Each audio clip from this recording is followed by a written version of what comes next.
Perkenalkan, nama saya Nilo Willy Andriani dengan NIM 859041951 dari UPBJ Denpasar. Pada kesempatan kali ini, saya akan melakukan praktikum mandiri biologi yaitu tentang struktur sistem pencernaan. Tujuan dari praktikum ini yaitu untuk mengetahui struktur sistem pencernaan manusia, mengidentifikasi organ-organ penyusun sistem pencernaan manusia, mengetahui fungsi setiap organ dalam sistem pencernaan, dan memahami proses pencernaan makanan pada manusia. Adapun alat yang sudah saya siapkan, yang pertama ada gambar struktur sistem pencernaan, yang kedua ada alat tulis. Sistem pencernaan manusia merupakan sistem organ yang berfungsi untuk mengolah makanan agar dapat dimanfaatkan oleh tubuh. Proses pencernaan melibatkan penghancuran makanan secara mekanik dan kimiawi sehingga zat makanan dapat diubah menjadi bentuk yang lebih sederhana. Pencernaan mekanik dilakukan oleh gigi dan gerakan otot saluran pencernaan, sedangkan pencernaan kimiawi dibantu oleh enzim yang dihasilkan oleh organ-organ pencernaan. Sistem pencernaan manusia terdiri atas saluran pencernaan dan organ pencernaan tambahan. Saluran pencernaan meliputi mulut,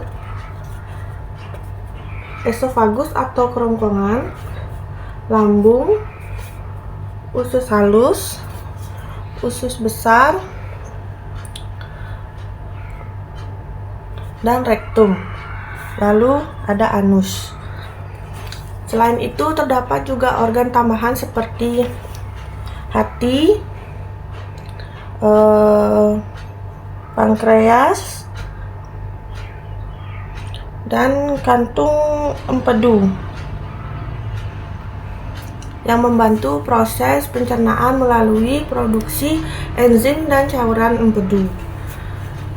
Semua organ tersebut bekerja secara terkoordinasi agar proses pengolahan makanan berlangsung dengan baik. Sistem pencernaan manusia yang pertama yaitu mulut. Mulut merupakan organ pertama tempat masuknya makanan ke dalam tubuh. Di dalam mulut terjadi proses pengunyahan yang dilakukan oleh gigi dan pencampuran makanan dengan air liur yang mengandung enzim petialin untuk membantu pencernaan karbohidrat. Setelah melalui proses pengunyahan dan pencampuran makanan dalam mulut, makanan akan disalurkan melalui esofagus atau kerongkongan menuju lambung melalui gerak peristaltik. Setelah makanan memasuki lambung, lambung berfungsi mencerna makanan secara kimiawi dengan bantuan enzim asam klorida dan enzim pepsin yang membantu mencerna protein. Setelah itu, setelah lambung akan menuju ke usus halus. Usus halus merupakan tempat utama penyerapan sari-sari makanan hasil pencernaan dari lambung. Nah, pada bagian ini makanan dicerna lebih lanjut dengan bantuan enzim dari pankreas dan cairan empedu dari hati. Sementara itu, di usus besar, setelah dari usus halus ke usus besar berfungsi menyerap air dan mineral dari sisa makanan sebelum dikeluarkan melalui anus. Sebelum dari anus menuju ke rektum dan langsung keluar melalui anus.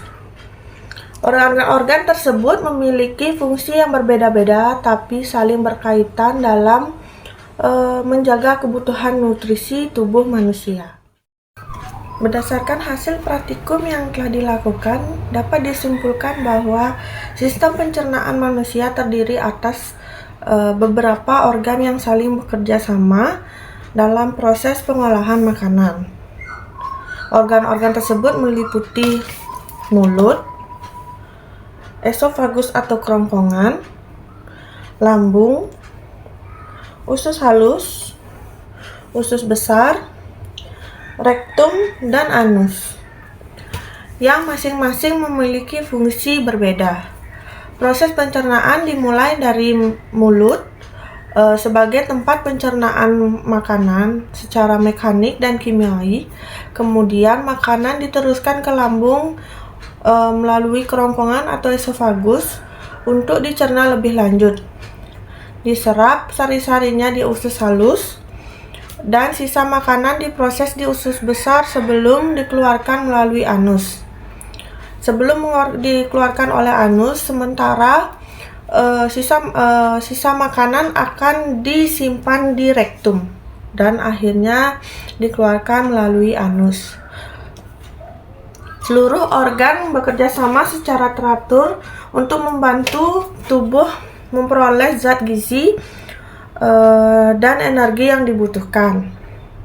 Melalui praktikum ini, kita dapat memahami struktur sistem pencernaan manusia, fungsi setiap organ pencernaan, serta proses perjalanan makanan di dalam tubuh manusia.